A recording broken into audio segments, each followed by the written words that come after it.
ஆண்டவராகிய இயேசு கிறிஸ்துவின் பாடு மரணத்தின் மூலம் நமக்கு என்ன கிடைத்தது, அதை பரலோகம் எப்படி உற்று பார்த்தது, இயேசுவின் சிலுவை பாடு மரணத்தின் மூலம் கிடைக்கப்பெற்ற ரட்சிப்பு சால்வேஷன் உலகத்தில் விலையேற பெற்றது. ஆமென். எந்த பொருளையும் நம்ம காசு கொடுத்து வாங்கிடலாம்.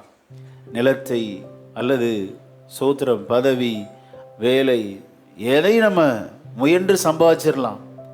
ஆனால் இந்த உலகத்தில் சம்பாதிக்க முடியாத ஒன்று அப்பன் இயேசு நமக்கு கிருபையாய் கொடுத்திருக்கிற ரட்சிப்பு. அல்லேலூயா. ஆமென். அந்த ரட்சிப்பை அவர் சிலுவையிலே சம்பாதித்தார். வேதம் சொல்லுகிறது, சபையை எப்படி சம்பாதித்தாராம்? சுய ரத்தம் சிந்தி, சுய ரத்தத்தினால் சம்பாதிக்கப்பட்ட சபை. ஒரு தனி மனிதனுடைய சபை என்றா இல்லை, தேவன் தமது சுய ரத்தத்தினால் சம்பாதித்த சபை. அல்லேலூயா.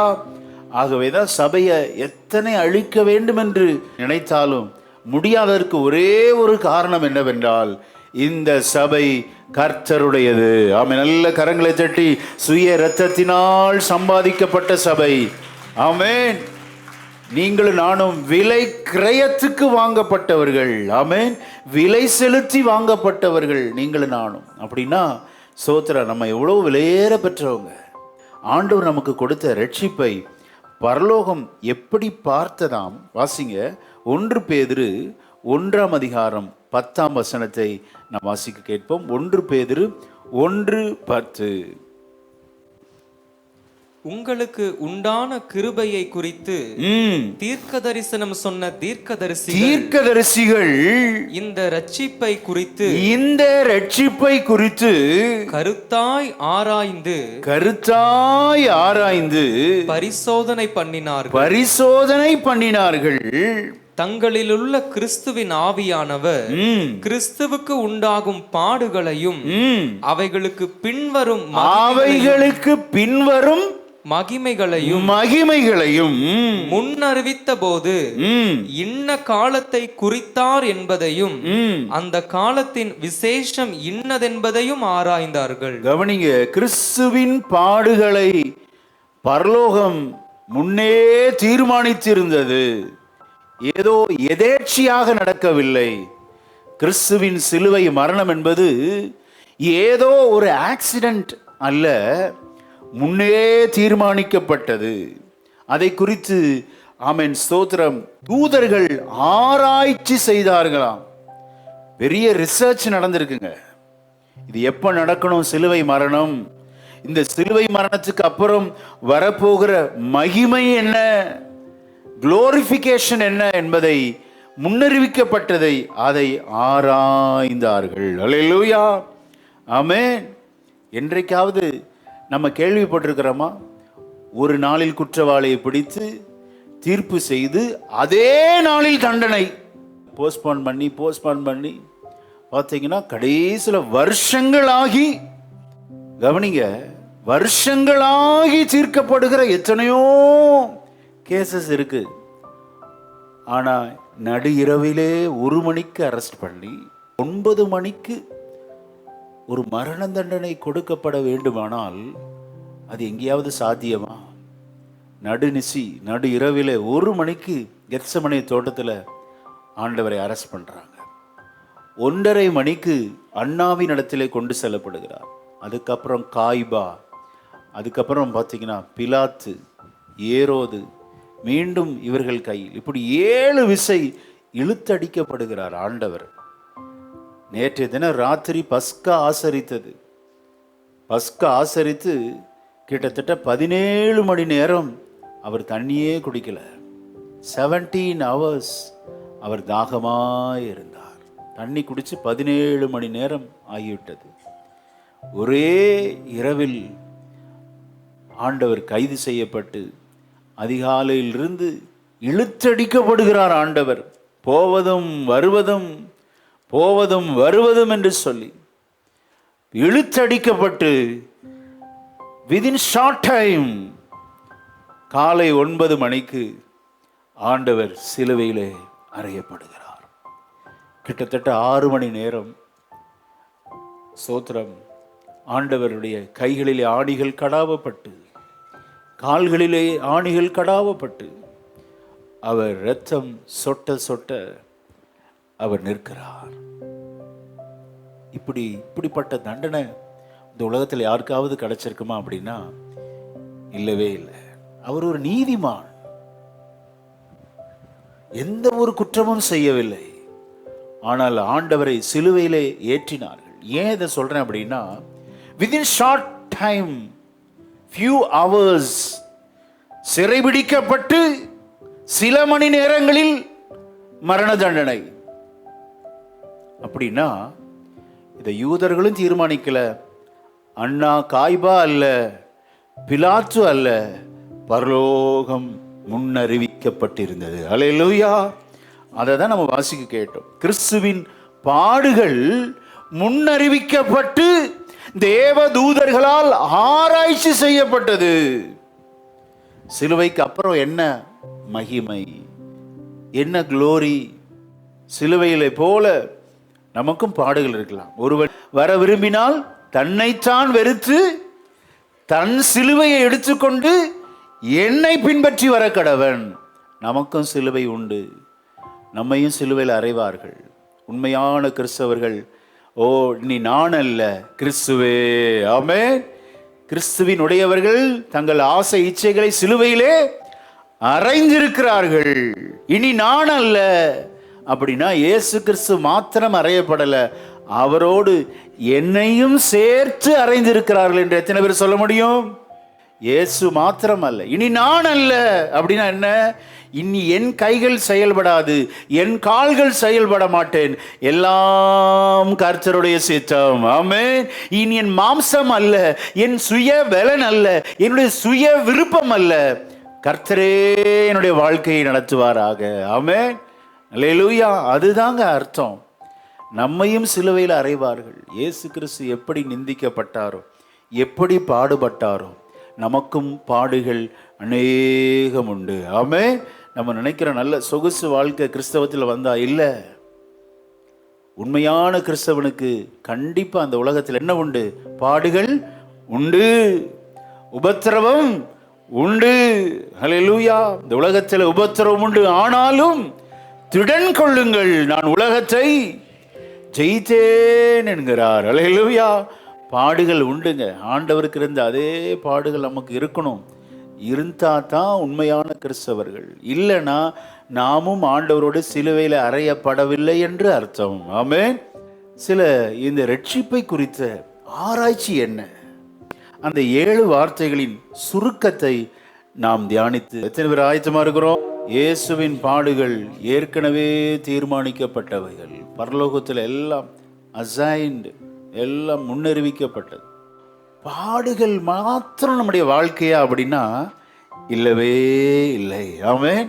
ஒரு சிலர் உங்க இருதயத்தில் பலவித வேதனைகளோடு வந்திருக்கலாம். பாடுகளே என் வாழ்க்கையா இருக்கிறது, உபத்திரவங்களே என் வாழ்க்கையா இருக்கிறது என்று சொல்லி. கவனிங்க, கிறிஸ்து பாடுபட்டார், உண்மைதான். ஆமென். ஆனால் பாடுகளை ஒட்டி ஒரு வார்த்தை வருகிறது, மகிமைகள். அல்லேலூயா. ஆமென். பாடுகளுக்கு கட்டாயம் மகிமையான ஒரு பதிலை கர்த்தர் வைத்திருக்கிறார். விசுவாசிக்கிறீங்களா? நமக்கு ஆண்டவர் பரிசுத்த ஆவியானவர் இன்றைக்கு பலிபீடத்திலிருந்து சொல்லுகிற வார்த்தை, உன் பாடுகளுக்கு ஒரு மகிமையான ஒரு வாழ்க்கையை வைத்திருக்கிறார். பாடுகளே நிரந்தரம் அல்ல. ஓ, பாடுகளுக்கு பலன் உண்டு, பாடுகளுக்கு மகிமையான வாழ்க்கையை கர்த்தர் வைத்திருக்கிறார். சபையே, பாடுகளும் முன்னறிவிக்கப்பட்டது, மகிமையும் முன்னறிவிக்கப்பட்டது. எத்தனை பேர் விசுவாசிக்கிறீங்க? இன்றைக்கு நமக்கு பாடுகள் இருந்து கொண்டு இருக்கலாம், பயப்படாதீங்க. பாடுகளுக்கு முடிவு கட்டுகிற ஆராதனையாய் இந்த ஆராதனை மாறுவதாக. ஆமென். நான் விசுவாசிக்கிறேன், ஒரு மகிமையான வாழ்க்கையை உங்களுக்கு கொடுத்து ஆண்டவர் அதிலே மகிமைப்படுவாராக. ஆமென். ஸ்தோத்திரம். வாசிங்க, இதை தேவதூதர்கள் ஆராய்ந்தார்களாம். மட்டுமல்ல, 12ஆம் வசனத்தை வாசிக்கலாம். தங்கள் நிமித்தம் அல்ல, நமது நிமித்தமே இவைகளை, நமது நிமித்தம், நமக்காகத்தான். அவர்களுக்கு வெளியாக்கப்பட்டது பரலோகத்திலிருந்து அனுப்பப்பட்ட பரிசுத்த ஆவியினாலே உங்களுக்கு சுவிசேஷத்தை பிரசங்கித்தவர்களை கொண்டு இவைகள் இப்பொழுது உங்களுக்கு அறிவிக்கப்பட்டு வருகிறது. இவைகளை உற்று பார்க்க தேவதூதரும் ஆசையா இருக்கிறார்கள். அல்லேலூயா. தேவதூதர்களால் உற்று பார்க்கப்பட்டது ரட்சிப்பின் கிரியை. தேவதூதர்களால் இயேசுவின் பாடு மரணங்கள் ஆராய்ச்சி செய்யப்பட்டது. இன்றைக்கு எத்தனை பேர் கர்த்தருடைய சிலுவை பாடுகளை ஆராய்ச்சி செய்ய வந்திருக்கிறோம்? சிலுவையை பற்றிய உபதேசம் கெட்டு போகிறவர்களுக்கு தான் பைத்தியம். ஆனால் ரட்சிக்கப்படுகிற உங்களுக்கு எனக்கும் அது தேவ பலனாய் இருக்கிறது. ஆமென். ஆண்டவர் பாடு மரணத்தை நம்ம டேஸ்ட் பண்ண ருசிக்க, தியானிக்க, ஆராய்ச்சி செய்ய, உற்று பார்க்க கர்த்தர் நம்மை அழைக்கிறார். தேவதூதர்கள் கருத்தாய் ஆராய்ந்து, அந்த வசனம் பாருங்க, 10ஆம் வசனத்தின் கடைசி பகுதி, இந்த ரட்சிப்பை குறித்து கருத்தாய் ஆராய்ந்து பரிசோதனை பண்ணினார்களாம். ரட்சிப்பு எவ்வளவு விலையேற பெற்றதுங்க. ஆண்டுடைய பாடு மரணங்களை தியானிக்கும் போது நான் விசுவாசிக்கிறேன், நமக்குள்ள ஒரு பலன் உருவாகிறது, நமக்கு ஞானம் கிடைக்கிறது. வாசிக்கலாம். 1 கொரிந்தியர் 1:23. நாங்களோ சிலுவையில் அறையப்பட்ட கிறிஸ்துவை பிரசங்கிக்கிறோம். அவர் யூதருக்கு இடரலாயும் கிரேக்கருக்கு பைத்தியமாயும் இருக்கிறார். பவுலடியாருடைய தேவ செய்தி எது என்றால் சிலுவையை பற்றியே உபதேசிப்பது. ஆமென். இருக்கிறதுல பெரிய பெஸ்ட் டாக்டரின் எதுதான்? சிலுவையை பற்றிய உபதேசம். 18ஆம் வசனம் பாருங்க, சிலுவையை பற்றிய உபதேசம் என்று சொல்லப்படுகிறது. சிலுவையை பற்றிய தியானம் நமக்கு ஒரு பெரிய பலனை கொண்டு வருகிறது. ஆமென். வேதம் சொல்கிறது, என்னை பலப்படுத்துகிற கிறிஸ்துவினாலே எல்லாவற்றையும் செய்ய நமக்கு பலன் உண்டு. ஆமென். வியாதியினால் கஷ்டப்பட்டு வந்திருக்கலாம், அல்லது சோத்திரம் பலவித சரீரத்தில் வெளியே சொல்ல முடியாத மனவேதனைகளோடு வந்திருக்கலாம். அவைகளுக்கெல்லாம் முடிவு உண்டாக்குற நாள் தான் சிலுவை தியான கூட்டங்கள். ஆமென். உங்களுக்கு ஒரு மெய்யான ஒரு தேவ பலனை தரும், மட்டுமல்ல ஞானம் தரும். அந்த வசனத்தை வாசிங்க. 24ஆம் வசனத்தை வாசிக்கலாம். ஆகிலும் யூதரானாலும் கிரேக்கரானாலும் எவர்கள் அழைக்கப்பட்டிருக்கிறார்களோ அவர்களுக்கு கிறிஸ்து தேவ பலனும் தேவ ஞானமுமாயிருக்கிறார். அல்லேலூயா. ஞானத்தை தருவது எது? சிலுவையை பற்றிய உபதேசம். நாங்களோ கிறிஸ்துவை, சிலுவையில் அறையப்பட்ட இயேசுவை பிரசங்கிக்கிறோம். பவுலடிகளார் பாருங்க, எல்லா சாட்சி அவருக்கு சொல்றதுக்கு ஏராளம் இருந்துச்சுங்க. அதையெல்லாம் ஒதுக்கி விட்டு நாங்களோ சிலுவையில் அறையப்பட்ட கிறிஸ்துவையே பிரசங்கிக்கிறோம். அல்லேலூயா. ஆமென். கொரிந்து சபைக்கும் அல்ல, கலாத்திய சபைக்கும் அதையே சொல்றார். வாசிங்க. கலாத்தியர் 6:14. கலாத்தியர் 6:14. நானோ நம்முடைய கர்த்தராகிய இயேசு கிறிஸ்துவின் சிலுவையை குறித்தே அல்லாமல் வேறொன்றையும் குறித்து மேன்மை பாராட்டாதிருப்பேனாக. ஆமென். என்னுடைய போஸ்டிங், என்னுடைய மேன்மை பாராட்டுதல் மொத்தமும் எதுதான்? குரூசிபிகேஷன், சிலுவை தாங்க. சிலுவையை தியானிக்கும் போது ஆண்டவர் நமக்கு உன்னத பலனை தருகிறார். ஆமென். தேவதூதர்களால் ஆராய்ச்சி செய்யப்பட்டது, அதுவும் கருத்தாய் ஆராய்ச்சி செய்யப்பட்ட குரூசிபிகேஷன். உற்று பார்த்து ரட்சிப்பை ஆராய்ந்தார்களே, அப்படிப்பட்ட இந்த சிலுவை பாடுகளை எத்தனை பேர் தேவதூதரை போல ஆராய்ச்சி செய்ய வந்திருக்கிறோம்? சிலுவையை பற்றி தியானிப்போம், நாம் தேவ பலனை பெற்றுக்கொள்வோம். அல்லேலூயா. ஏன் சிலுவை அதிகமாக தியானிக்கணும்னா, சிலுவையின் பாடுகளை கம்பேர் பண்ணும்போது நம்முடைய பாடுகள் ஒரு தூசி அளவு கூட இருக்காது. ஆமென். சின்ன ஒரு வயிற்று வலி வந்து ஆண்டவரை மறுதளிக்கிறது. ஆண்டவர் பட்ட பாடுகளை நாம் தியானிக்க நம்முடைய பாடுகள், நம்முடைய வேதனைகள் எல்லாம் அதற்கு ஒன்றுமே இல்லை. ஆமே. அப்போ ஒரு பலன் கிடைக்குது பாருங்க. இன்னும் ஆண்டவருக்காக நான் வைராக்கியமாய் ஓடணும் என்கிற ஒரு பலன் நமக்கு கிடைக்கிறது, ஞானம் கிடைக்கிறது. அப்படிதானே? எத்தனை பரியாசங்கள், அவமானங்கள், கன்னத்தில் ஓங்கி அறைந்தார் ஒரு சேவகன். ஆண்டவர் கேட்கிறார், ஏன் என்னை அறைந்தாய்? சர்வ வல்லமையுள்ள தேவன். ஆண்டவருக்குள்ள 100% அந்த டிவைனிட்டி இருந்துச்சு, அந்த தெய்வீகம் இருந்தது, அந்த மாம்சீகம் இருந்தது. எல்லாவற்றையும் அடக்கி கொண்டார் ஐயா. ஆண்டுடைய பாடு மரணங்களை தியானிக்கும் போது சோத்திரம், நாம் எதிர்கொள்ளுகிற பிரச்சனை ஒன்றுமே இல்லை, இன்னும் நீடிய சாந்தமாயிருக்கணும் என்கிற ஞானத்தை தருவது குரூசிஃபிகேஷன். அல்லேலூயா. சும்மா இதை நம்ம தியானிச்சுட்டு போகாம இதை அப்படியே நம்முடைய வாழ்க்கையில அப்பியாசப்படுத்தும் போது பிராக்டிக்கலாக அப்ளை பண்ணி பாருங்க. நான் விசுவாசிக்கிறேன், இங்கே வந்திருக்கிற ஒவ்வொருடைய வாழ்க்கையும் ஆமென் சோத்திர மகிமையை காணும் என்பதில் சந்தேகமே இல்லை. அல்லேலூயா.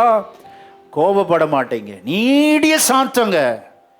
எத்தனை கோபப்பட்டு உறவுகளை இழந்திருக்கிறோம், எத்தனை பிசினஸை இழந்திருக்கிறோம், எத்தனை வேலையை தூக்கி எறிஞ்சிருக்கிறோம், எவ்வளோ நெருக்கடிகள். காரணம் என்ன? கோபம்.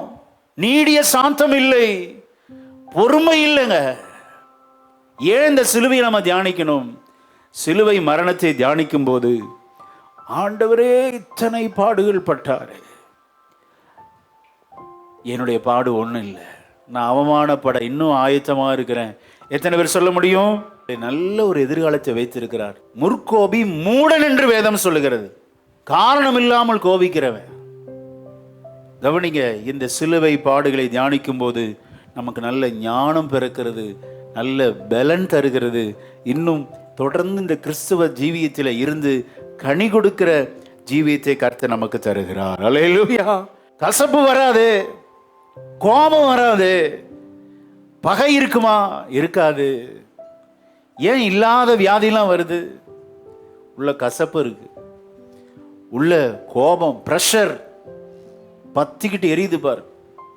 Short temper. சிலுவையை தியானிக்கிறது இல்லை, சிலுவையை நம்ம உற்று பார்க்கிறது இல்லை, ஆராய்ச்சி செய்வதில்லை. விளைவு சோத்திரம், சீக்கிரத்திலே பலவிதமான வியாதிகள் வந்து மடிந்து போகிறோம். ஆண்டவர் நம்மோடு பேசுகிறார். உங்களுடைய வியாதியெல்லாம் மறையும், உங்களுடைய பாடுகளுக்கு ஒரு முடிவு உண்டாக்குறது தான் ஆண்டவராய் இயேசுவின் சிலுவை குறித்த இந்த உபதேசம். சிலுவை காட்சிகளை உற்று பார்க்க எத்தனை பேர் ஆயத்தமா இருக்கிறோம்? கருத்தாய் ஆராய்ச்சி செய்ய எத்தனை பேர் ஆயத்தமா இருக்கிறோம்? கிட்டத்தட்ட 7-8 விதமான மக்கள் சிலுவையில் அறையப்பட்ட அருள்நாதர் இயேசுவை சுற்றி இருந்தார்கள். அந்த காட்சியை கூடி வந்த ஒவ்வொரு ஜனங்களும் பார்த்த விதம் வெவ்வேறு. எப்படி தேவதூதர்கள் ஆராய்ச்சி செய்தார்களோ அப்படி பார்க்கல. அவர்கள் பார்த்தபடி இன்னைக்கு நம்ம பார்க்கக்கூடாது. 6-7 பேர், டிஃப்ரெண்ட் டைப்ஸ் ஆஃப் பீப்புள் அந்த குரூசிஃபிகேஷன் சிலுவையை சுற்றி நின்றார்கள். அவங்க பார்த்த விதத்தை பார்த்து விட்டு நாமும் அப்படிதான் பார்க்குறோமா, அல்லது நம்முடைய பார்வை எப்படி இருக்கிறது, அதை இன்றைக்கு ஒரு விசை டெஸ்ட் பண்ணிவிட்டு அந்த 7 வார்த்தைகளுக்கு நேராக நாம் கடந்து செல்வோம். வாசிக்கலாம். லூக்கா எழுதின சுவிசேஷம் 23ஆம் அதிகாரம் 48ஆம் வசனத்தை வாசிக்க கேட்போம். இந்த காட்சியை பார்க்கும்படி கூடி வந்திருந்த ஜனங்கள் எல்லாரும் வந்திருந்த ஜனங்கள் எல்லாரும் சம்பவித்தவைகளை பார்த்தபோது தங்கள் மார்பில் அடித்துக்கொண்டு திரும்பி போனார்கள்.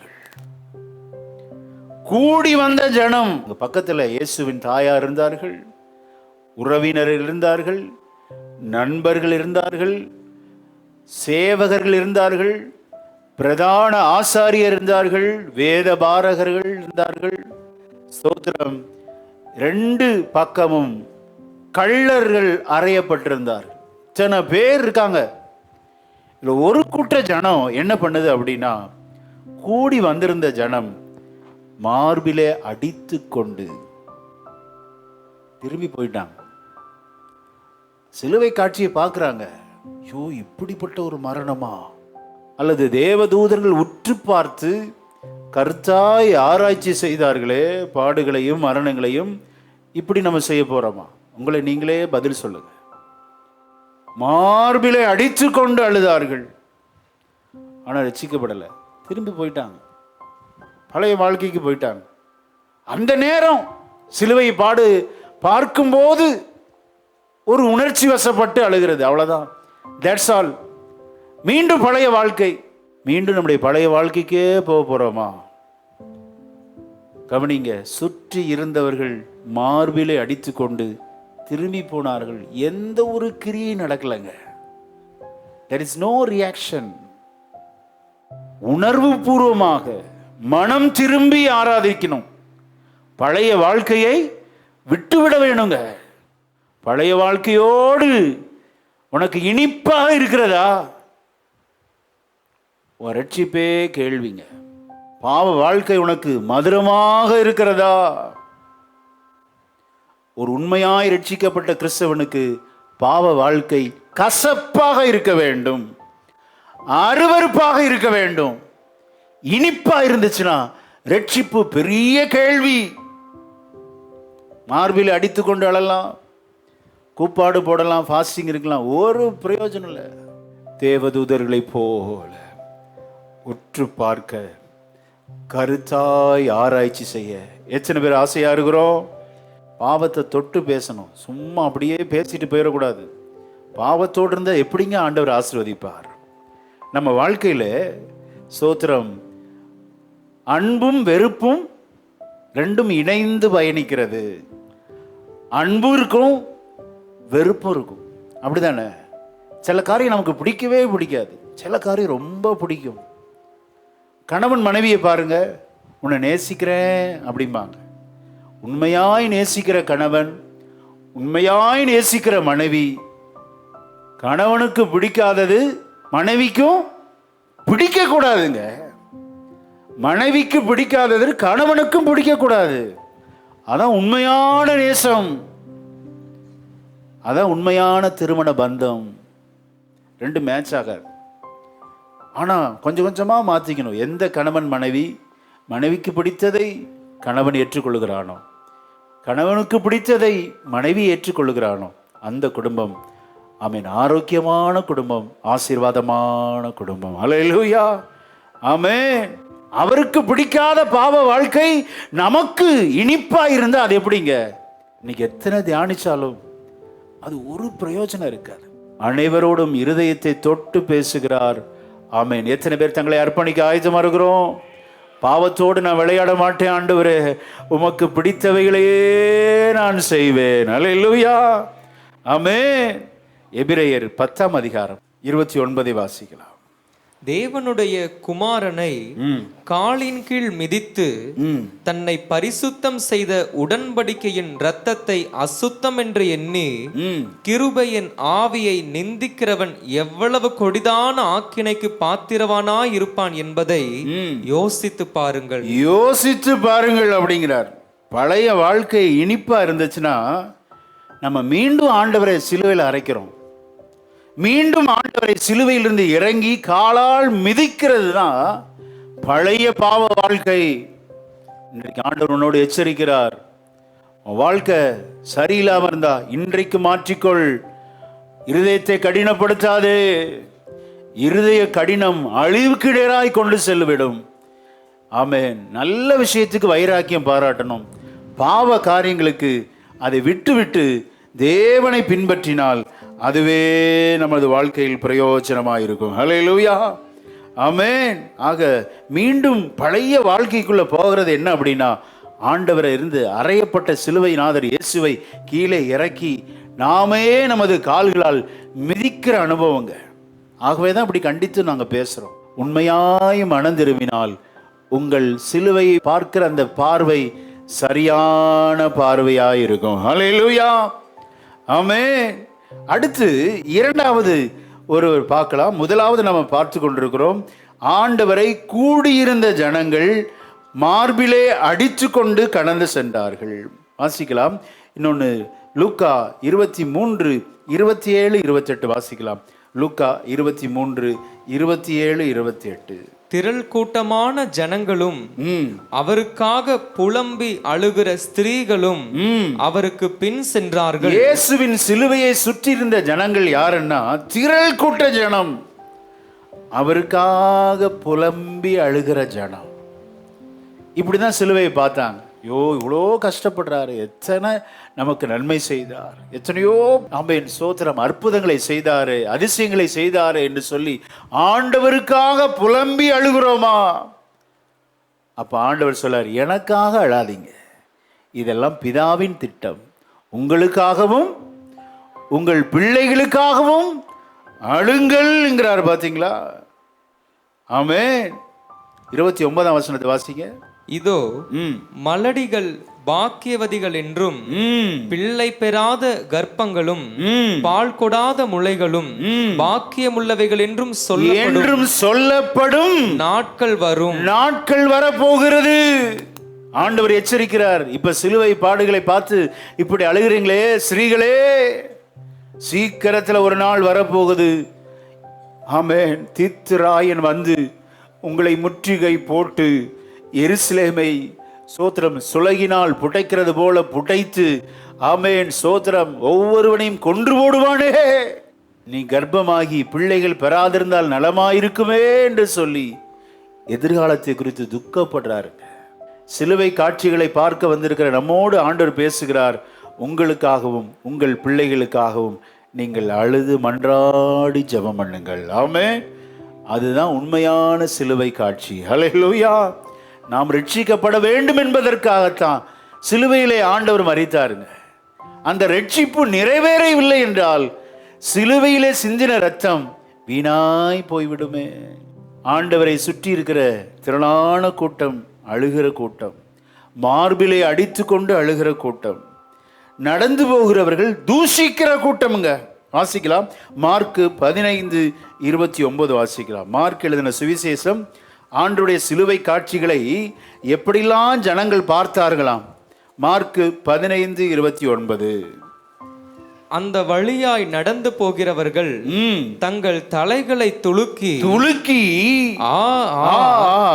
தேவாலயத்தை இடித்து 3 நாளைக்குள்ளே கட்டுகிறவனே, உன்னை நீயே ரட்சித்துக்கொள், சிலுவையிலிருந்து இறங்கி வா என்றார்கள்.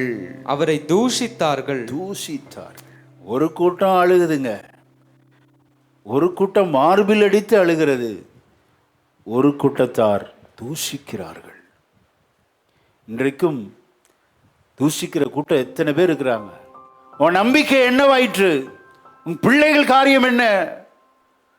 உன்னுடைய பலன் எல்லாம் போய்விட்டது என்று நம்முடைய பலவீனத்தை, நமது இயலாமையை, ஸ்தோத்திரம் நமக்கு நடக்க இருக்கிற நல்ல காரியங்கள் தள்ளி போவதை குறித்து எத்தனை பேர் பரியாசம் பண்ணுகிறார்கள். நம்முடைய நம்பிக்கையை பரியாசம் பண்ணுகிற கூட்டங்கள் உண்டு. அதான் உண்மையான கிறிஸ்தவம். உங்களை யாராவது பரியாசம் பண்றாங்களா? ஸ்தோத்திரம். நீங்கள் இயேசுவோடு சிலுவையிலே அறையப்பட்டவர்கள். ஹல்லேலூயா. ஆமென். உங்களை தூஷிக்கிறார்களா? சோர்ந்து போகாதீங்க. ஆண்டவர் உங்களுக்கு நல்ல பலனை தருகிற தேவன். ஹல்லேலூயா. எத்தனை பேர் நம்புறீங்க? உங்க நம்பிக்கை விசுவாசத்தை அநேகர் தூஷிக்கலாம். அது நடந்திருக்கு. இயேசுவை தூஷிச்சார்களே. மத்தேயு 27 நம்ம வாசிக்க கேட்டோம். பிதாவின் மேல எவ்வளவு நம்பிக்கை வைத்திருந்தான், இவன் நம்பிக்கை எங்கே? இறங்கி வா. தூஷிக்கிறாங்கல்ல, பாத்தீங்களா? உங்களையும் தூஷிக்கிறாங்களா? உண்மையான கிறிஸ்தவத்தில் இருக்கீங்கன்னு அர்த்தம். நீங்க நினைக்கலாம், நான் தீமையே செய்யல, போறவே வரவேலாம் தூஷிக்கிறானே ஆண்டவரே. இங்க நம்ம வாசிக்க கேட்டோம், நடந்து போகிறவர்கள், காரணமே இல்லாம தூஷிக்கிறவங்க நம்முடைய வாழ்க்கையில் வருவார்கள். சோர்ந்து போகாதே. இயேசுநாதரின் சிலுவை பாடு நமக்கு ஒரு பெரிய பலனை கொண்டு வருகிறது. ஹல்லேலூயா.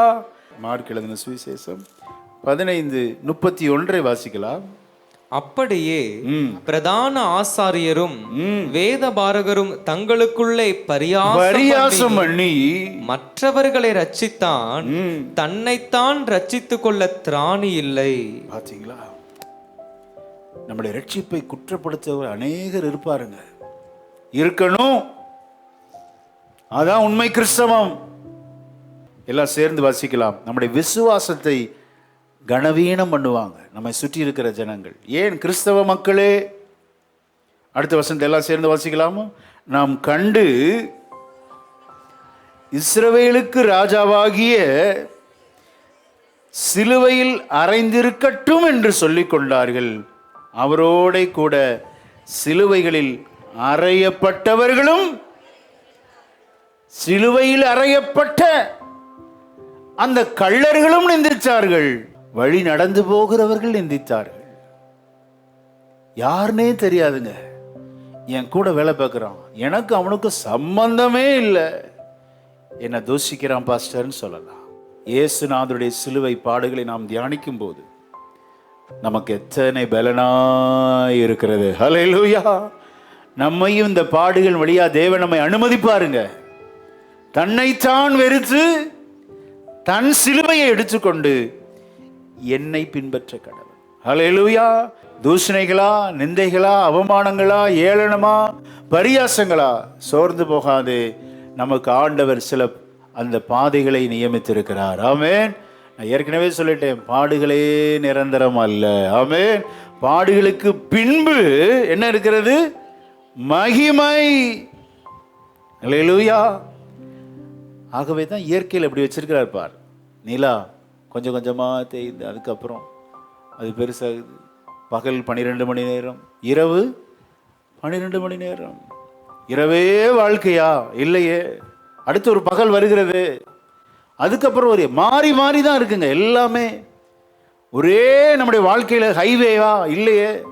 மண் தரை வருகிறது, கரடு முரடான பாதைகள் வருகிறது, நடக்கவே முடியாத பாதைகள் வருகிறது, சோத்திரம், வாகனத்தை ஓட்ட முடியாத பாதை வருகிறது. இப்படித்தான் நம்முடைய வாழ்க்கையை ஆண்டவர் சிருஷ்டித்திருக்கிறார். ஆமென். அப்படி கரடுமுரடான பாதை வரும்போது, ஆண்டவரே நீர் எங்கே இருக்கிறீர் அப்படின்லாம் கேள்வி கேட்கவே கூடாது. ஆமென். சோத்திரம். கர்த்தர் இதை அனுமதித்திருக்கிறார். இந்த பாடுகளுக்கு பின்பு எனக்கு ஒரு மகிமையை வைத்திருக்கிறார். இந்த நிந்தை அவமானத்துக்கு பிறகு ஆண்டவர் மகிமையை வைத்திருக்கிறார் என்று நம்புறவங்க நல்ல கரங்களை தட்டி கர்த்தருக்கு மகிமை செலுத்துவோமா? ஹல்லேலூயா. உன் பாடுகளுக்கு முடிவு உண்டு. உன் நிந்தை, அவமானங்கள், ஏளனங்கள், பரியாசங்கள், நீ வெட்கப்பட்டு தலை குனிந்து இருக்கிறாயா? எல்லாவற்றுக்கும் முடிவை உண்டு பண்ணுவதற்கு தான் அப்பன் இயேசு சிலுவையிலே நமக்காக மரித்தார். ஹல்லேலூயா. பாவத்திற்கு பரிகாரம் உண்டு பண்ண சிலுவை மரணம். நம்ம வெறும் பாவம் மட்டும்தான் நினைக்கிறோம். ஏசாயா 53 வாசிக்கலாம். ஆண்டவர் சிலுவை மரணத்தின் பிரதான நோக்கம் என்னவென்றால், வாசிக்கலாமா? ஏசாயா 53:4 வாசிக்கலாம். மெய்யாகவே அவர் நம்முடைய பாடுகளை ஏற்றுக்கொண்டு, என்னவா? பாடுகளை ஏற்றுக்கொண்டு நம்முடைய துக்கங்களை சுமந்தார். நம்முடைய துக்கங்களுக்காகவும் குருசிபிகேஷன். நாமோ அவர் தேவனால் அடிபட்டு வாதிக்கப்பட்டு சிறுமைப்பட்டவர் என்று எண்ணினோம். தேவனே அவரை அடிச்சிட்டார், அதனாலதான் அப்படிலாம் நினைச்சிட்டு இருக்கோம். இல்ல, நமது பாடுகளுக்காக, நமது துக்கங்களுக்காக, நமது மீறுதலுக்காக. 5ஆம் வசனத்தை எல்லாம் சேர்ந்து வாசிக்கலாமா? ஸ்தோத்திரம். எல்லாம் சேர்ந்து வாசிக்கலாம். 53:5.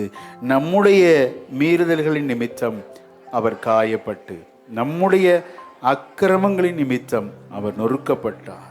நமக்கு சமாதானத்தை உண்டு பண்ணும் ஆக்கினை அவர் மேல் வந்தது.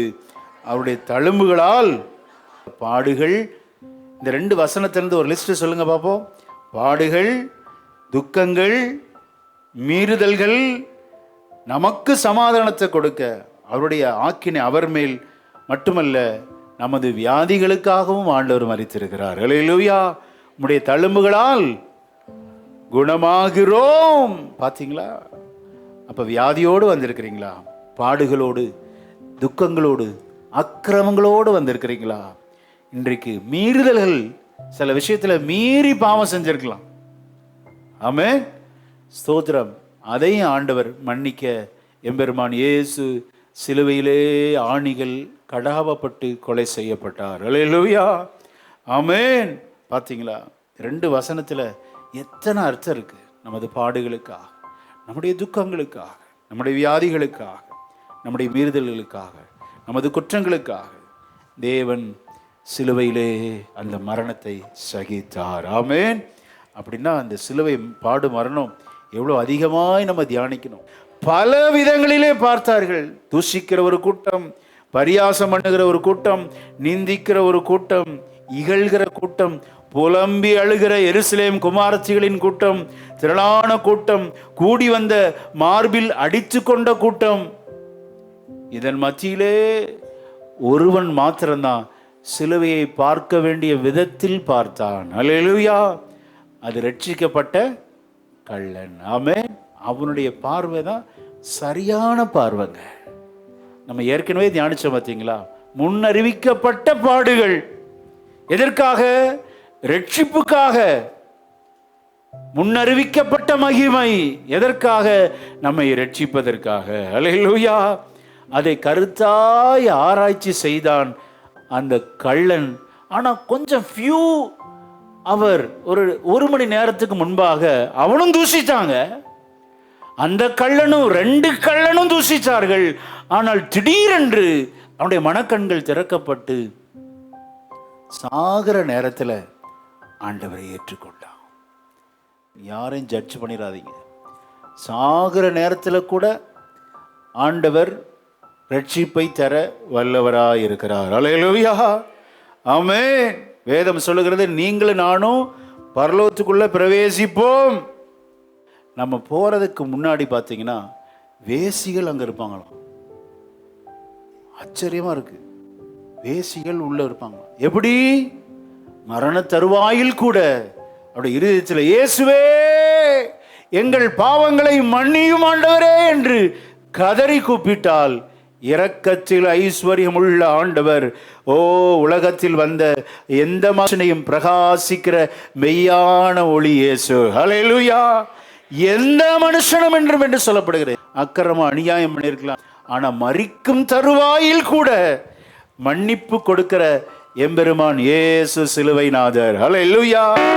அதற்காகத்தானே ஆண்டவர் இப்படிப்பட்ட பெரிய ரட்சிப்பை அருளுவதற்காகத்தான் சிலுவையிலே 6 மணி நேரம் அவர் தொங்கினார். பார்த்தீங்களா, இன்னைக்கு தப்பா மனக்கணக்கு. ஞானஸ்நானம் எடு, மூழ்கி எடுனா கேள்வி. கள்ளன் எடுத்தானா? கள்ளனை போல நீ சாக ஆயத்தமா? ஆமே. 2 கையில ஆணி கடாவப்பட்டு அவனுக்கும் ஆணி அரைந்து தான் கொண்டாங்க. அவன் மூட்டை தட்டி உடைச்சு சாகலை. அவன் வந்து செக் பண்றாங்க. ஈவினிங் 6 o'clock முன்னாடி பாடி தொங்கக்கூடாது. ஏன்னா ஈவினிங் 6 o'clock, இந்த வெள்ளி ஃப்ரைடேங்கிறது ஆயத்த நாள். அடுத்த நாள் பஸ்கா. நமக்கு எப்படி 12 மணி அடுத்த நாள் ஆரம்பிக்கிறதோ, இரவு 12 மணி, யூதருடைய கடிகாரத்தில் மாலை 6 மணி என்பது அடுத்த நாளை குறிக்கிறது. வெள்ளிக்கிழமை மாலை 6 மணிக்குள்ளாக சவ அடக்கம் செய்யப்பட வேண்டும். யூதருடைய கஸ்டம்ஸ், கலாச்சாரம். போய் செக் பண்றாங்க, இறந்துட்டாங்களான்னு பாரு. இயேசு இறந்துட்டார். கள்ளர்கள் இறக்கல, காலை ஒட்ட அப்படிங்கிறாங்க. ஒரு கட்டையை வச்சு 2 முட்டியை உடைக்கிறனால இந்த சரீரம் இப்படின்னு முட்டி தான் சப்போர்ட் கொடுத்துட்டு அப்படி தாங்கிக்கிட்டு இருக்கு. இந்த முழங்கால உடைக்கிறப்ப இந்த முழங்கால் என்ன இப்படிங்கிறப்ப இவன் திருப்பி இப்படி இழுத்து அகோர மரணம் அடைகிறான். அப்படி மரணிக்க ஆயத்தம்னா நீ ஞானஸ்நானம் எடுக்க வேண்டாம்னு சொல்லுங்க. ஞானஸ்நானம் எதற்கு? சின்ன வயசுல நான் எடுத்துட்டேன், கவனிங்க. ஸோ ஏன் சொல்றேன் அப்படின்னா, அவர் இரக்கத்தில் ஐஸ்வர்யம் உள்ளவர். ஹல்லேலூயா.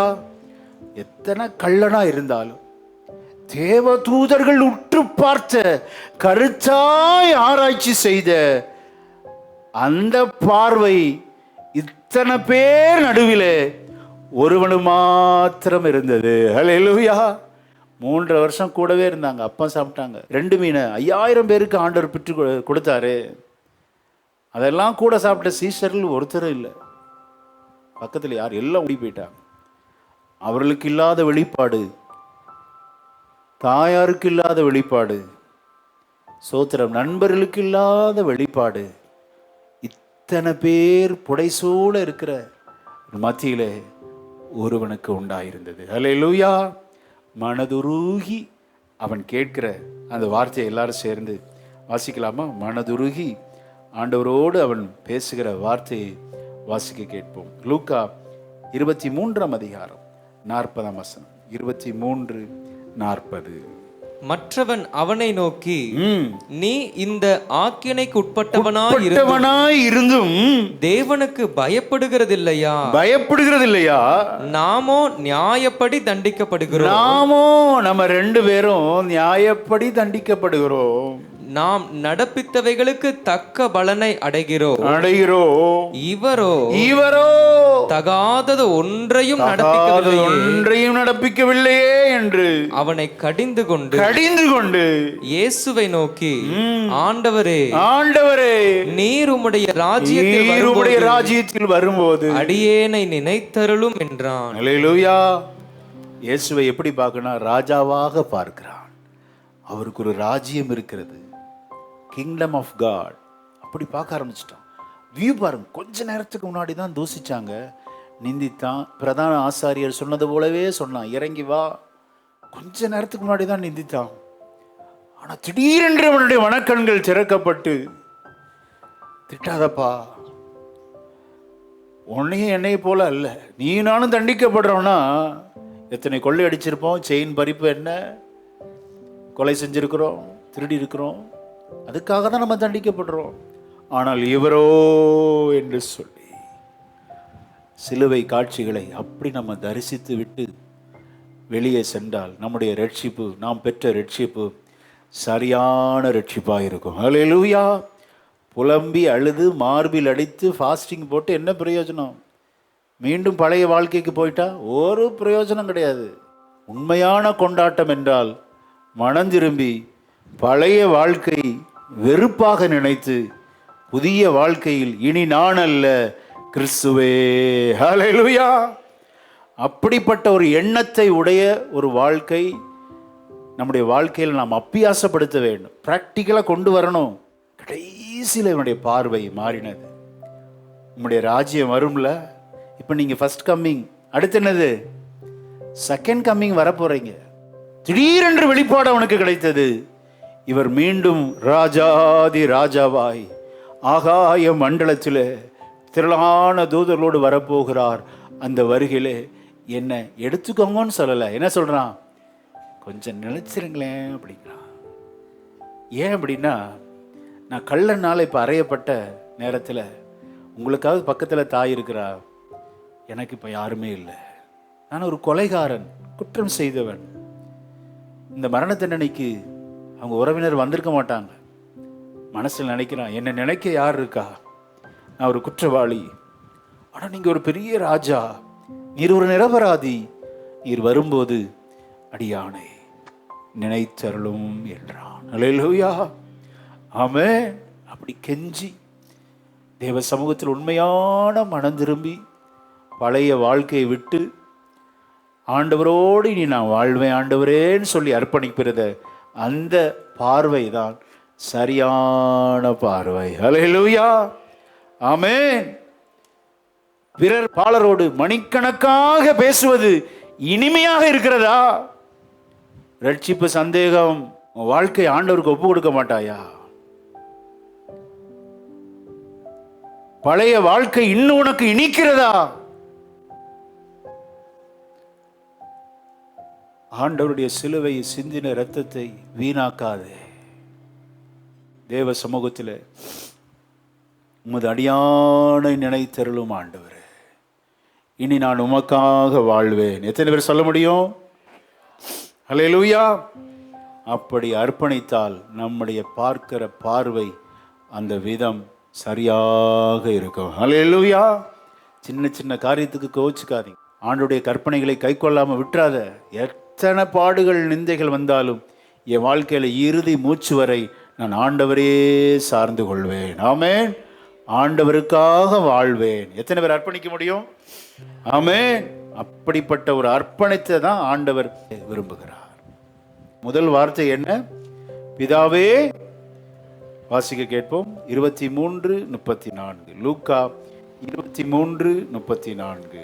அப்பொழுது இயேசு பிதாவே இவர்களுக்கு மன்னியும், தாங்கள் செய்கிறது இன்னதென்று அறியாதிருக்கிறார்களே என்றார்.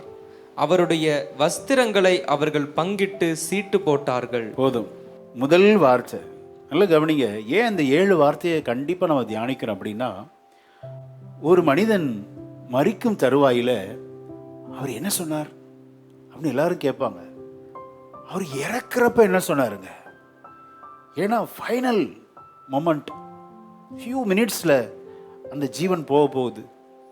அப்போ சொல்லப்படுகிற வார்த்தை எல்லாம் பொய்யிராத உண்மையான சத்தியம் நிறைந்த வார்த்தைகள். அல்லேலூயா, ஆமென். முதல் வார்த்தை, பிதாவே இவர்களுக்கு மன்னியும். யாரை மன்னிக்க சொல்றாரு? இப்பதான் அவரை சிலுவையில் அறைந்தவர்கள், அவரை கன்னத்தில் ஓங்கி அறைந்தவர்கள், அந்த 17 முற்கள் இருக்கிற அந்த முள்முடியை தலையிலே வைத்து கோலால் ஓங்கி அடித்தவர்கள். 17 முள் இருந்துச்சு. ஒவ்வொரு முள்ளும் ஒரு தேள், எத்தனையோ தேள் கொட்டுறதுக்கு சமமா. கற்பனைக்கு எட்டாத துயரம். ஏன் இந்த முள்ளு பார்த்தீங்கன்னா உள்ள போய் மண்டைக்குள்ளேயே போயிடுச்சு.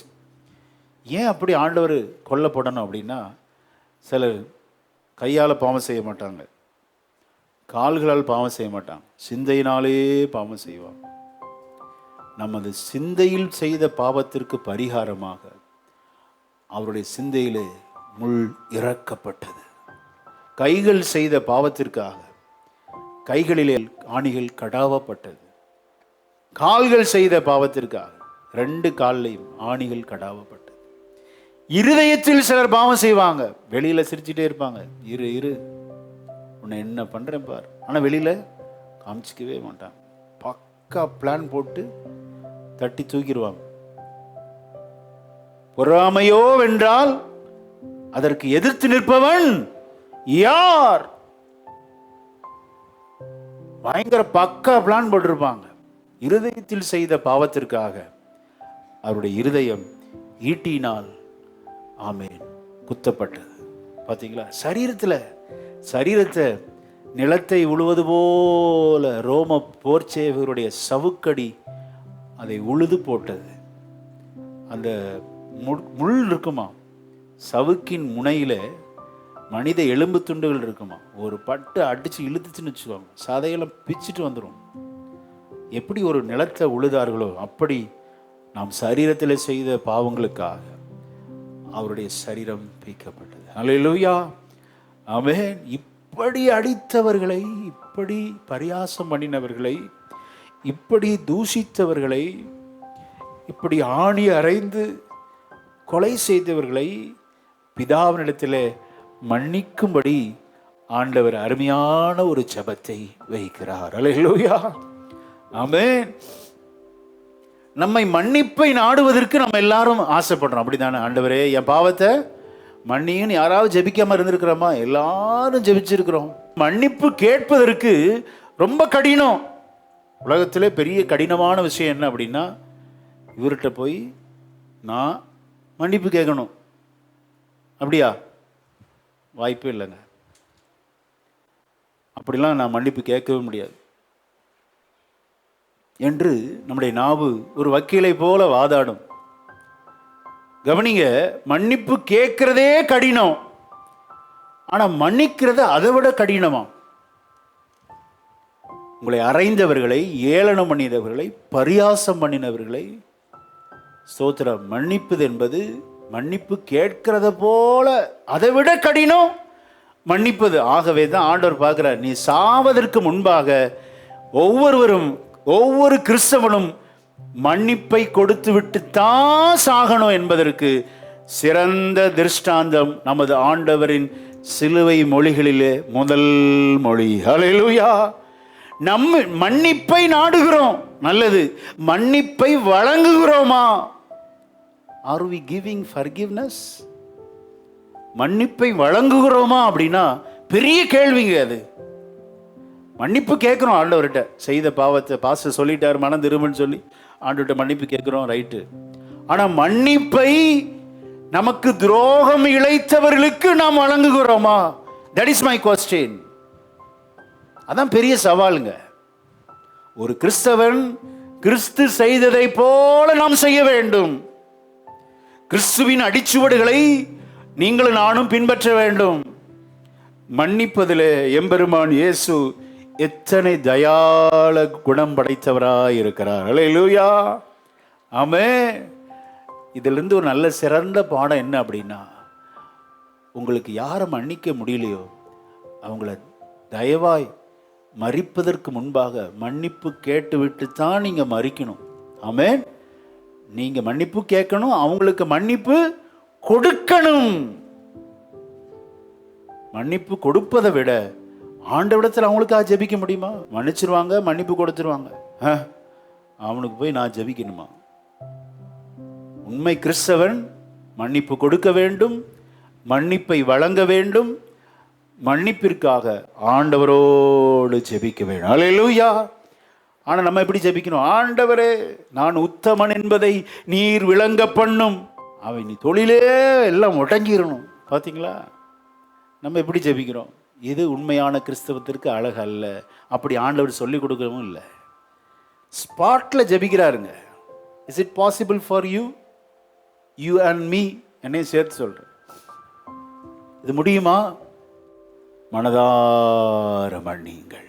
அவன் மன்னிப்பதோடு நிறுத்தி விடாமல் அவர்களுக்காக பிதாவினிடத்தில் பரிந்து பேசுகிற மத்தியஸ்தராகி இயேசுவை போல இருங்கள். ஆமென். தாங்கள் செய்கிறது இன்னதென்று தெரியாம செஞ்சிட்டாங்க. ஆண்டவரே, எங்க தெரியாம ஆணி அடிப்பாங்களா? தெரியாம இவருடைய வஸ்திரத்தை கலற்றுவாங்களா? அதுக்கப்புறம் ஒரு வஸ்திரத்தை போடுறது, அப்புறம் பரியாசம் பண்றது. எத்தனை பரியாசம் பண்ணாங்க, தூஷித்தாங்க. ஆனால் இயேசுவை கவனித்து பாருங்கள். நம்ம வாழ்க்கையில சிலுவை தியான கூட்டத்தில் முதல் மொழி, நம்ம மரிப்பதற்கு முன்பாக இந்த காரியத்தை நீங்களும் நானும் செய்தே ஆக வேண்டும். ஆமென். மன்னிக்கிறதாங்க சிறந்த குணம். நீ என்ன பெரிய கிஃப்ட் கொடுத்தாலும் இந்த மன்னிப்புக்கு பக்கத்தில் தூசி அளவு கூட வராது. உங்களை தூசிச்சவங்களை மனதார மன்னிச்சு பாருங்க. அதான் சொன்னேன், சிலுவையை பற்றிய உபதேசம் கெட்டு போகிறவர்களுக்கு, ரட்சிக்கப்படுகிற நமக்கு தேவ பலனை கொண்டு வருகிறது. ஹல்லேலூயா. பிறப்பது தனிமை, மரிப்பது தனிமை, தேவனிடத்தில் நியாய தீர்ப்பு அடைவதும் தனிமை. என் குடும்பம் எப்படிங்க? எங்கள் அப்பா சொல்லிட்டாங்க, எங்கள் அம்மா சொல்லிட்டாங்க, மன்னிக்க முடியாதுங்க. அங்கெல்லாம் போய் நியாயாசனத்துக்கு முன்னாடி பதில் சொல்ல முடியாது.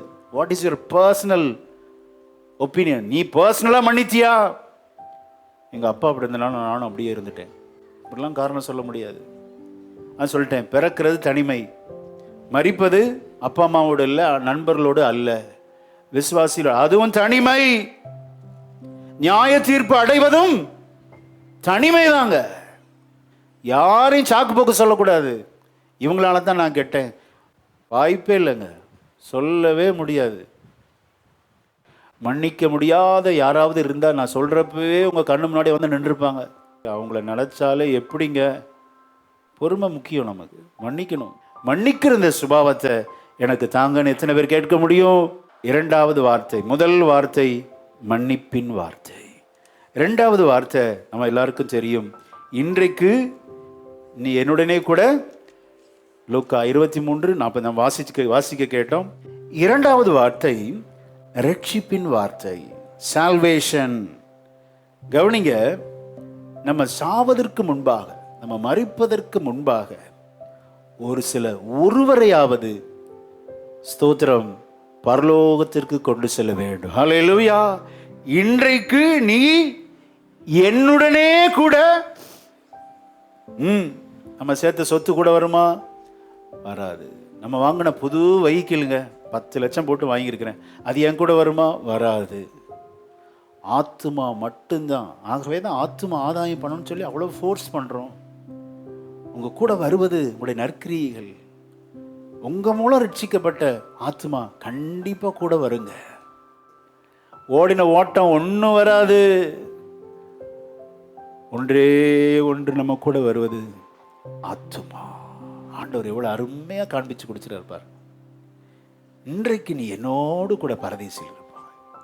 ஒரு கள்ளன், ஒரு பாவத்தில் இருக்கிறவன், அவனுக்கு சுவிசேஷம் சொல்லி எப்படியாவது மரிப்பதற்குள்ள நீங்க ஒரு ஆத்மாவையாவது கர்த்தரோடு சேர்த்து கொள்ள ஆயத்தமா இருக்கிறீங்களா? ஹல்லேலூயா. மன்னிப்பு என்ற சிறந்த வெகுமதியை பிறருக்கு கொடுங்கள். ஆத்தும ஆதாயம் என்ற சிறந்த வெகுமதி ரட்சிப்பின் வார்த்தை. மூன்றாவது என்ன? யோவான் 19:26-27. அப்பொழுது இயேசு தம்முடைய தாயையும் அருகே நின்ற தமக்கு அன்பாயிருந்த சீஷனையும் கண்டு தம்முடைய தாயை நோக்கி ஸ்திரீயே அதோ உன் மகன் என்றார். பின்பு அந்த சீஷனை நோக்கி அதோ உன் தாய் என்றார். அந்நேரம் முதல் அந்த சீஷன் அவளை தன்னிடமாய் ஏற்றுக்கொண்டான். குடும்பத்திற்கு செய்ய வேண்டிய பொறுப்புகளை கட்டாயம் செய்யணுங்க. அந்த ரிலேஷன்ஷிப் பில்டு பண்ணுறதுல உடைந்த உறவுகள் சரி செய்யப்பட வேண்டும். ஆமென். அம்மாவை தனியாக விட்டுட்டு போல பார்த்தீங்களா? ஒரு வேத சரித்திரம் சொல்லுகிறது, 17 வயசில் யோசேப்பு இறந்துட்டாராம். இவர் மூத்த மகன் அல்லவா, 30 வயது வரை தச்சனுடைய குமாரன். இவரும் தச்சு வேலை செய்து குடும்பத்தை பராமரிச்சிருக்கிறார். உங்கள் குடும்பத்துக்கு நீங்கள் தான் உதவிக்கரம். ஆண்டவர் அழைச்சிட்டான்னு சொல்லி குடும்பத்தை அப்படியே தூக்கி எறிஞ்சிட்டு போகக்கூடாது. குடும்பத்திற்கு செய்ய வேண்டிய அத்தனை கடமைகளும் மரிப்பதற்கு முன்பாக நீங்களும் நானும் செய்ய வேண்டும். அல்லேலூயா. அதற்காகத்தான் இந்த அரவணைப்பு என்ற வார்த்தை. முதல் வார்த்தை என்ன சொல்லுங்க? மன்னிப்பின் வார்த்தை. இரண்டாவது வார்த்தை என்ன? ரட்சிப்பின் வார்த்தை. மூன்றாவது வார்த்தை அரவணைப்பு. குடும்பத்தோடு ஒரு இணக்கம் இருக்கணும். குடும்பத்தை பகைத்து நம்ம ஒன்றும் செய்ய முடியாது. கணவன் மனைவி, விசேஷமாக கணவன் மனைவி இந்த உறவு பந்தத்தில் ரொம்ப ஸ்ட்ராங்காக எந்த குடும்பம் இருக்குதோ அந்த குடும்பம் சாதிக்கிற குடும்பம். செய்ய வேண்டிய கடமைகளை நீங்கள் கட்டாயம் செய்ய வேண்டும். அல்லேலூயா. ரிலேஷன்ஷிப் பில்டு பண்ணிக்கணும். அரவணைப்பின் வார்த்தை. அப்போ அடுத்த வார்த்தை வாசிக்கலாம். மத்தேயு 27:46. 27ஆம் அதிகாரம் 46. நான்காவது வார்த்தை. 9ஆம் மணி நேரத்தில் இயேசு ஏலி ஏலி ஏலி ஏலி லாமா சபக்தானி என்று மிகுந்த சத்தமிட்டு கூப்பிட்டார். அதற்கு என் தேவனே என் தேவனே என் தேவனே ஏன் என்னை கைவிட்டீர்? என்னை கைவிட்டீர். ஹல்லேலூயா. தத்தளிப்பின் வார்த்தை. நான்காவது வார்த்தை தத்தளிப்பு. உலகம் அனைத்தின் பாவங்கள் ஆண்டவர் மேல் சுமத்தப்பட்டதுங்க. தத்தளிக்கிறார் ஆண்டவர். இதுவரை பிதா பிதான்னு சொன்னார். ஆனா இங்க ஒரு தடவை தான் நீங்களும் நானும் சொல்லுகிற வார்த்தையை சொல்றார். நமக்கு கற்றுக் கொடுத்த பரமண்டல ஜெபம் என்ன? பரமண்டல இருக்கிற எங்கள் பிதாவேன்னு சொன்னார். அப்பதான் நமக்கு ஒரு ஃபாதர் சில்ட்ரன் அந்த ரிலேஷன்ஷிப்பை காண்பித்து கொடுக்கிறார். ஆனா பொதுவாக நம்ம எப்படி ஜெபம் பண்ணுவோம்? கர்த்தாவே, தேவனே அப்படி. தேவனே என்கிற பதத்தை யார் மேக்சிமம் யூஸ் பண்ணுவாங்க அப்படின்னா நீங்களும் நானும்.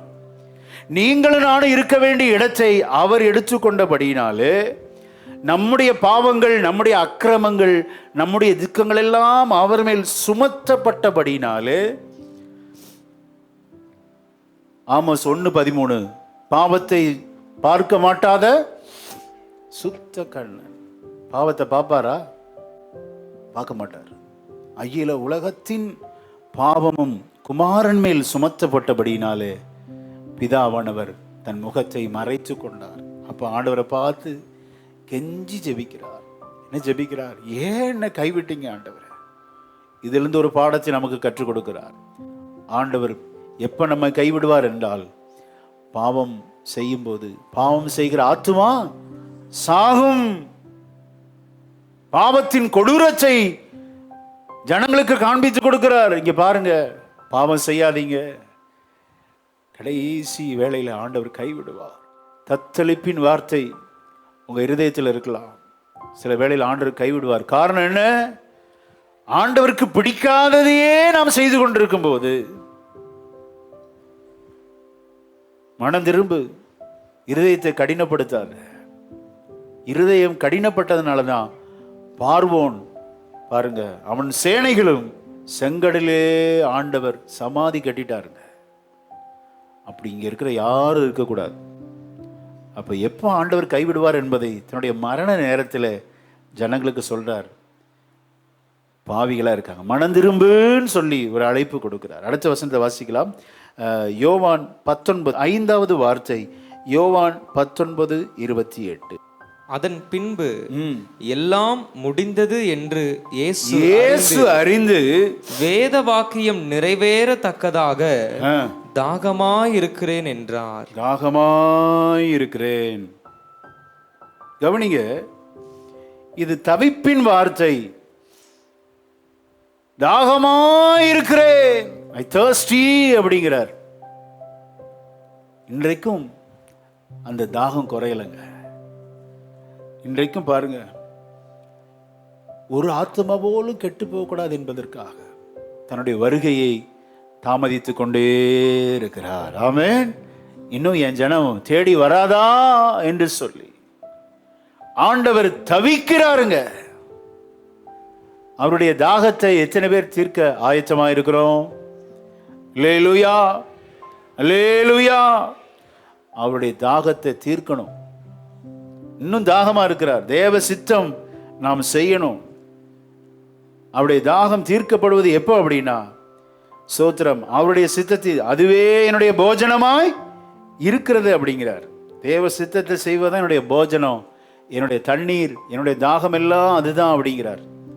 பிதாவின் சித்தத்தை நான் நிறைவேற்ற வேண்டும். That is my desire. அதான் என்னுடைய thirst அப்படிங்கிறார்.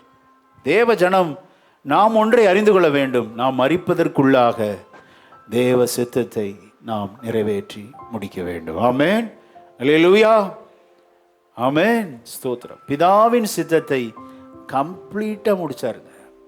அதான் அடுத்த வார்த்தை, 6வது வார்த்தை, அர்ப்பணிப்பின் வார்த்தை. வாசிக்க கேட்போம்.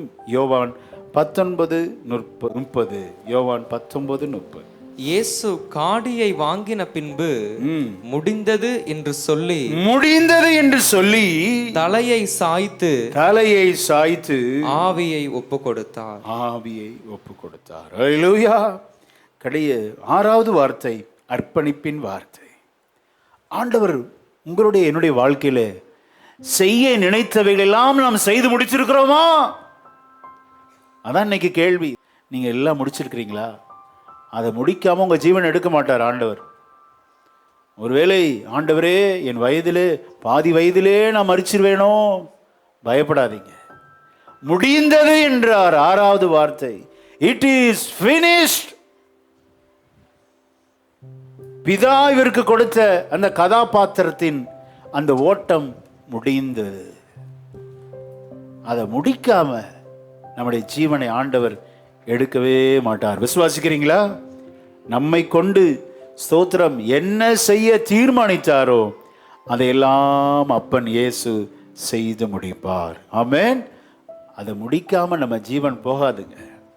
இந்த கால வேளையில நம்ம முடிக்க பிரயாசப்படணும். சில புறஜாதி கவனிச்சு பாருங்க. சில ஒர்க்கர்ஸை பார்ப்பேன், சார் சாப்பிட்றீங்களா அப்படி. அப்போ அவங்க சொல்லுவாங்க, இந்த வேலையை முடிக்காம சாப்பிட மாட்டேன். பிளம்பிங், எலக்ட்ரிக்கல்லாம் இங்கே வந்து ஒர்க் பண்ணியிருக்கிறாங்க சிலர். நான் சாப்பாடு வாங்கி, ஐயோ டைம் ஆயிடுச்சு, 1:30 ஆயிடுச்சு அப்படி, சாப்பிடலாமா, லஞ்சுக்கு போகலாமா?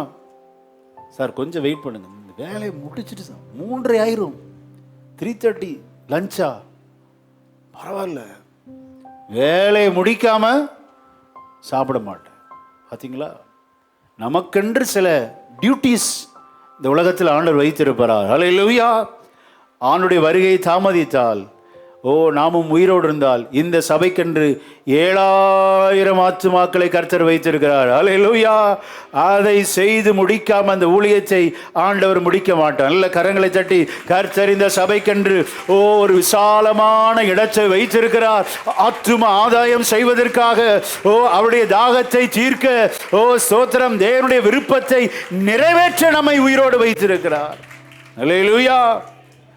அதை செய்து முடித்துட்டு தான் ஆண்டவர் நம்முடைய ஜீவனை எடுப்பாரே ஒழிய அதுக்கு முன்பாக எடுக்கவே மாட்டாருங்க. அடிக்கடி ஆண்டவர்கிட்ட கேட்பேன், ஆண்டவரே, என்னை ஜீவனோடு வைத்ததற்கு உமக்கு ஒரு பெரிய நோக்கம் உண்டு. ஹல்லேலூயா.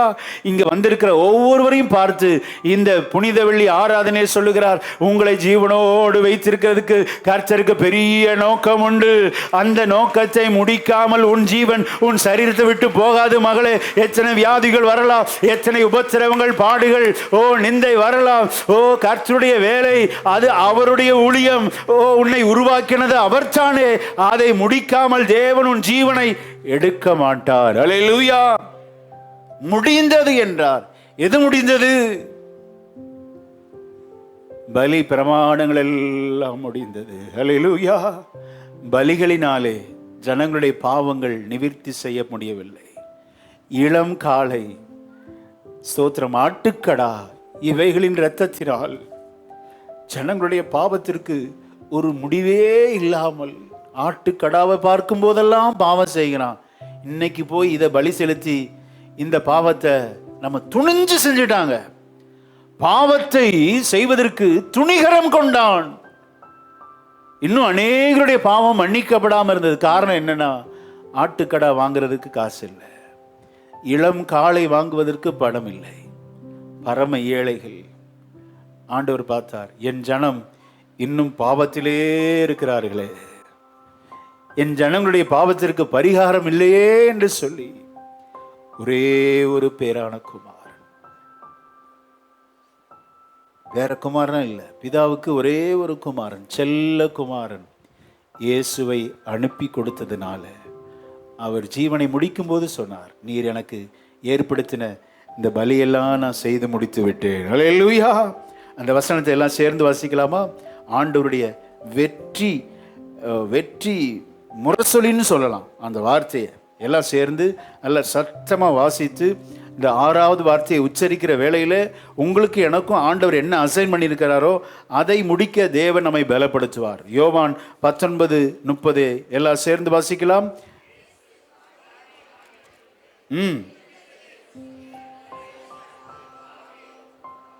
அல்லேலூயா. முடிந்தது, இட் இஸ் ஃபினிஷ்ட் என்று சொல்லி அவர் தேவனுடைய சமூகத்தில் தன்னை ஒப்பு கொடுத்தார். காலை வேளையிலே நாம் மரிப்பதற்கு முன்பாக, ஆண்டவரே, ஜீவ புஸ்தகத்தில் என்னை குறித்து என்னெல்லாம் எழுதியிருக்கிறீங்களோ அதையெல்லாம் நான் செய்து முடிக்கணும். எத்தனை பேர் ஆசைப்படுகிறோம்? அல்லேலூயா. கடைசியாக லூக்கா 23:46 7வது வார்த்தை வாசித்து நாம் ஜெபிக்க போகிறோம். லூக்கா எழுதின சுவிசேஷம் 23:46. இயேசு, பிதாவே, உம்முடைய கைகளில் என் ஆவியை ஒப்புவிக்கிறேன் என்று மகா சத்தமாய் கூப்பிட்டு சொன்னார். மகா சத்தமாய் கூப்பிட்டு சொன்னார். இப்படி சொல்லி ஜீவனை விட்டார். அல்லேலூயா. பொதுவா மரிக்கிறப்ப பேச்சு என்ன செய்யாது, வராது. சாதாரண மரணமா? அத்தனை கொடூர மரணம். 17 hours தாகத்தோடு இருக்கிறார். 5480 காயங்கள், அது 150 ஆழமான காயங்கள், 17 முட்கள், 150 கிலோ வெயிட். அந்த சிலுவையை 2-3 மைல் அவர் தூக்கிட்டு வந்திருக்கிறார். 150 கிலோ, 10 கிலோவே நம்மளால் தூக்க முடியல. 150 கிலோ சிலுவையை அவர் அந்த கொல்கத்தா மலையிலே, மலை ஃப்ளாட் கிடையாது, ஸோ ஏறி வரணும். 150 கிலோ எடையுள்ள அதை வெயிட்டை தூக்கிட்டு வந்து அவர் ஏறி அவரை அடித்து கொலை செய்து எல்லா சொட்டு ரத்தம் இப்போ வெளியே போயிடுச்சு. நான் சொன்னேன், சிலுவை மரணங்கிறது கொடூர மரணம். கல்லால் அடித்து கொண்டார்கள் ஸ்தேவானை. அப்படிப்பட்ட மரணம் அன்னைக்கு இவருக்கு கொடுக்கல. கழுத்தை வெட்டி யோவான் ஸ்நானகரை சிரச்சேதம் செய்தார்கள், அந்த மரணம் கொடுக்கவில்லை. ஏன்னா சிலுவை மரணத்தில் ஒரு மரணத்தில் தான் எல்லா சொட்டு இரத்தம் வெளியேற்றப்படும். அகில உலகத்தின் மனுக்குலத்திற்கு பாவத்திற்கு பரிகாரம் என்ன அப்படின்னா அத்தனை சொட்டு இரத்தமும் ஊற்றி கொடுத்து, அப்படி ஒரு கொடூர மரணங்க. எப்படி வாய்ஸ் வரும்? வாய்ஸே வராது. ஆனால் கடைசி வார்த்தை வேதம் சொல்லுகிறது, மகா சத்தமிட்டு. அல்லேலூயா. அப்படின்னா சிலுவை மரணம் ஒரு வெற்றி முழக்கம். ஒரு யுத்தத்தை செய்து முடித்தது போல பிசாசின் தலையை ஆண்டவர் நசுக்கி விட்டாரு. பிசாசு வெட்கப்பட்டு போனாங்க. நம்ம இன்னைக்கு அழக்கூடாது. சோதரம், ஆண்டுடைய சிலுவை மரணம் தான் நமக்கு பெரிய ஜெயத்தை கொடுத்தது. அல்லேலூயா. கடந்த நாளில் ஒரு பிசாசை விரட்டுறப்ப அந்த பிரேயர் ஆயை எடுத்து இப்படி தலையில் வைக்க போகிறேன், தொட விடலைங்க, அப்படியே தலையை இழுத்துட்டு போகுது பின்னாடி. சும்மா நினச்சிடாதீங்க, இயேசுவின் ரத்தம்னு வாயில உச்சரித்தாலே பிசாசு நடுங்குகிற நாமம் இயேசு என்ற நாமம். ஆமென். இதெல்லாம் எப்படி சம்பாதித்தார்? சிலுவையிலே விலை ரத்தம் சிந்தி சம்பாதித்தார். வெற்றி முழங்கினார். என்ன முழங்கினார்? பிதாவே, என்னை உம்முடைய கையிலே என் ஆவியை ஒப்புவிக்கிறேன்னு சொல்லி சரண்டராகி மகா சத்தமிட்டு ஜீவனை விட்டார். சிலுவை மரணம் என்பது அது ஒரு வெற்றி முழக்கம், தோல்வியின் சின்னம் அல்ல. மரித்து அடக்கம் பண்ணப்பட்டு 3ஆம் நாள் உயிரோடு எழுந்து இன்றைக்கும் நமது திருச்சபையிலே ஆண்டவர் இருக்கிறார். அல்லேலூயா.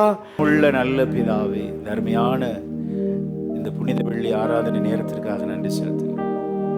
நேரம் மட்டும் சிலுவையை தியானிக்க மணிக்கூறுகள் உமது சமூகத்தில் அமர்ந்திருக்க எல்லா பிள்ளைகளும் பொறுமையோடு காத்திருந்தாங்க. உங்க வார்த்தையை கவனிச்சாங்க சுவாமி. உங்க வார்த்தை இருளுள்ள ஸ்தலத்தில் பிரகாசிக்கிற வெளிச்சத்தை போன்ற வார்த்தை அப்பா. வந்திருக்கிற ஒவ்வொருவரோடு நீ அதிகமாய் இடப்பட்டிருக்கிற அடியான ஆவியில் அதிகமாய் உணர்கிறேன். ஆண்டவரே ஸ்தோத்திரம். சிலுவை நாதர் இயேசுவை உற்று பார்க்க தூதர்களைப் போல சுவாமி கருத்தாய் ஆராய்ந்து, நானோ சிலுவையை குறித்து அல்லாமல் வேறொன்றையும் குறித்து மேன்மை பாராட்டேன் என்று கலாத்தியர் 6:14 நாங்கள் வாசித்தோமே. இவ்வளவு அருமையான வார்த்தை. நாங்கள் பிற இடத்துல பேசும்போது எவ்வளோ காரியத்தை நாங்கள் மேன்மை பாராட்டுகிறோம். எங்களுடைய செல்வம், படிப்பு, அந்தஸ்து, எங்களுடைய சாதனைகள், எங்களுடைய குடும்ப விவரங்கள். இனி ஆண்டவரே, எங்களுடைய வாயிலிருந்து அப்படிப்பட்ட மேன்மை பாராட்டல் வேண்டாம் சுவாமி. எங்களுடைய மேன்மை பாராட்டுதல் கிறிஸ்துவை குறித்தே இருக்கட்டும். சிலுவையில் தொங்குகிற இயேசுவையே நாங்கள் அறிவிக்கிறவர்களாய், அவருடைய நாமத்தையே நாங்கள் மகிமைப்படுத்துகிறவர்களாய் காண எங்களுக்கு உதவி செய்கிறோம். கடைசியாக 7 வார்த்தையை நாங்கள் தியானித்தோம். ஆண்டவரே, நாங்கள் மனதார பிறரை மன்னிக்க ஆண்டவரே ஸ்தோத்திரங்களுக்கு உதவி செய்கிறப்பா. குடும்பத்தின் கடமைகளை நாங்கள் செய்யணும் சுவாமி. ஆண்டவரே, கல்லனை ரட்சித்தீரப்பா. ஆண்டவரே, ஒரு ஆத்மாவையாவது நாங்கள் எங்களோட சேர்ந்து பரலோகத்துக்கு கூட்டிட்டு வரணும் என்ன நல்ல போதனையை கற்றுக் கொடுத்தீங்கப்பா. அந்த எல்லா ஜனங்களையும் நீ வெளிப்படுத்தினதுக்காக ஸ்தோத்திரம். உங்களுடைய கண்ணீரெல்லாம் துடைப்பீராக. வியாதியெல்லாம் எடுத்து போட்டதுக்காக ஸ்தோத்திரம். சிலுவை பற்றி உபதேசம் இன்றைக்கு ஆண்டவர் தேவ பலனை கொண்டு வந்திருக்கிறது என்று அடியான் விசுவாசிக்கிறேன் சுவாமி. ஞானத்தை கொடுத்திருக்கிறது என்று நாங்கள் விசுவாசிக்கிறோம் சுவாமி. ஓ ரிபா ஹதரபா சந்தரபாலராதுடா. நன்றி சுவாமி. கேட்ட ஒவ்வொருவரையும் பேர் பேராய் தொட்டு ஆசீர்வதிங்க. பிரசன்னம் எங்களோடு கூட வரட்டும். இயேசு கிறிஸ்துவின் நாமத்தில் ஜெபிக்கிறோம் நல்ல பிதாவே.